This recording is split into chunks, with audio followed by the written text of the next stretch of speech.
آج کی تاریخ میں انسان کی سب سے بڑی تھریٹ نہ ہی ورلڈ وار 3 ہے اور نہ ہی گلوبل ریسیشن، وہ ہے کلائمیٹ چینج۔ کیونکہ اکنامک ریسیشن اچھی پالیسی سے صحیح ہو جائے گا، جنگیں صلح صفائی سے ختم ہو جائیں گی، لیکن جب کلائمیٹ ہی صحیح نہیں ہوگا اور جب دنیا ہی نہیں بچے گی تو انسان کیسے بچے گا؟ کلائمیٹ چینج کی تھریٹ اس وقت دنیا میں سب سے خطرناک ہے۔ دنیا بھر کے لیڈرز آپس میں مل رہے ہیں، ایکارڈ سائن کر رہے ہیں، پالیسیز بنا رہے ہیں، لاکھوں لوگ اپنی گورنمنٹس کو پریشرائز کر رہی ہیں، لیکن اس سب کے باوجود بھی کلائمیٹ میں کوئی خاطر خواہ چینج نہیں دکھائی دیتا۔ آج بھی یہ تلوار ہماری گردن پر لٹک رہی ہے۔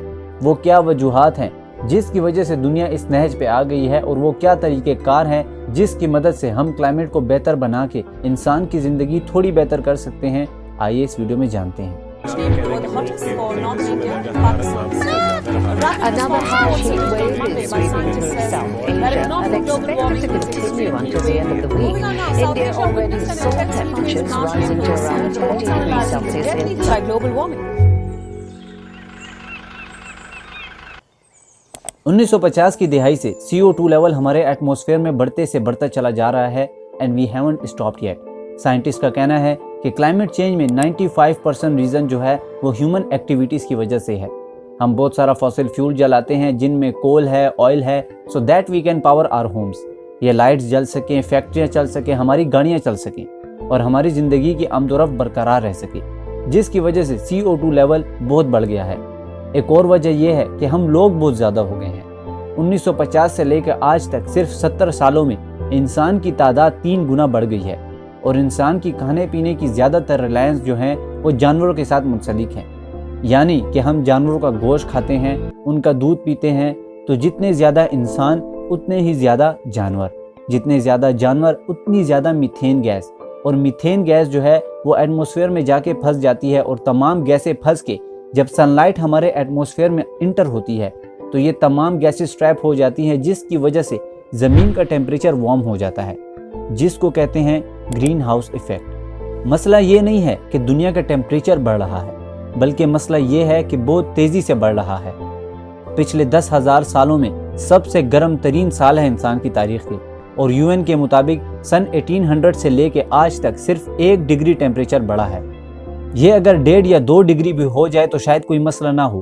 مسئلہ یہ ہے کہ یہ ٹیمپریچر 2030 تک بڑھ جائے گا، یعنی ہمارے پاس صرف 7 سال ہیں اس کو کنٹرول کرنے کے لیے۔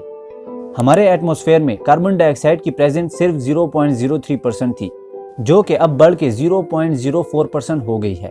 کہنے میں بہت چھوٹا سا نمبر لگتا ہے، لیکن اس کا امپیکٹ بہت زیادہ ہے۔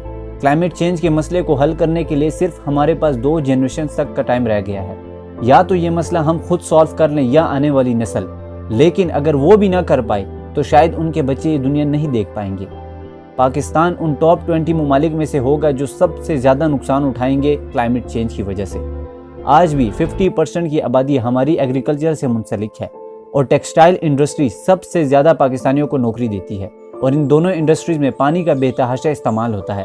اور ایگریکلچر کو تو چاہیے ہی پانی، اس کے ساتھ ساتھ نیوٹرنز چاہیے، اچھا سوائل چاہیے، اچھی سن لائٹ چاہیے، لیکن جب موسم ہی صحیح نہیں ہوگا، جب کلائمیٹ ہی صحیح نہیں ہوگا تو صحیح پروڈکشن کیسے ہو سکتی ہے؟ فردر ایڈورڈز ایفیکٹ کی بات کریں تو ہیٹ ویو آپ دیکھتے ہیں کہ ہر سال پاکستان میں پہلے سے زیادہ بڑھتی چلی جا رہی ہے، لیکن دنیا میں گرمی کے ساتھ ساتھ سردی بھی بہت زیادہ بڑھ رہی ہے۔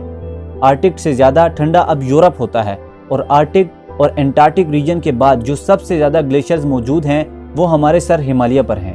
جب وہ میلٹ ہونے لگیں گے تو پورے پاکستان میں فلیش فلڈز آئیں گے۔ جب فلیش فلڈز آئیں گے تو ایگریکلچر تباہ ہو جائے گا۔ جب ایگریکلچر تباہ ہوگا تو فوڈ انسیکیورٹی بڑھ جائے گی، اور اس کے علاوہ جب وہ سارا پانی سمندر میں جائے گا تو سی لیول رائز ہوگا، اور دنیا بھر میں کوسٹل سٹیز تھریٹ پہ ہیں۔ ان تمام تھریٹ سے بچنے کے لیے گلوبل لیڈرز پیرس میں 2016 میں ملتے ہیں and they signed a treaty called the Paris Accord، جس کے حساب سے ان کا ٹارگٹ یہ تھا کہ سن 2100 AD تک ہم دنیا کا ٹیمپریچر 1 to 2% کے درمیان رکھیں گے، لیکن ہم دیکھتے ہیں کہ اس میں کوئی خاطر خواہ کام نہیں ہوا۔ دنیا کے CO2 ایمیشنز اور CO2 لیول اور تیزی سے اور زیادہ بڑھنے لگے، کیونکہ بہت ساری کنٹریز نے انہیں سیریسلی نہیں لیا۔ امریکہ جو کہ دنیا کا سب سے بڑا پولیوٹر ہے، ٹرمپ کے دور حکومت میں دا پیرس ایکارڈ سے ایگزٹ کر جاتا ہے۔ چائنا اور رشیا جہاں سب سے زیادہ فیکٹریز ہیں، انہوں نے اپنے کاربن ایمیشنز لو کرنے کے ٹارگٹ اتنے لو رکھے تھے کہ ان پہ الزام ہے کہ انہوں نے اس کو سیریسلی نہیں لیا۔ پولینڈ اور ترکی نے اپنے ملک میں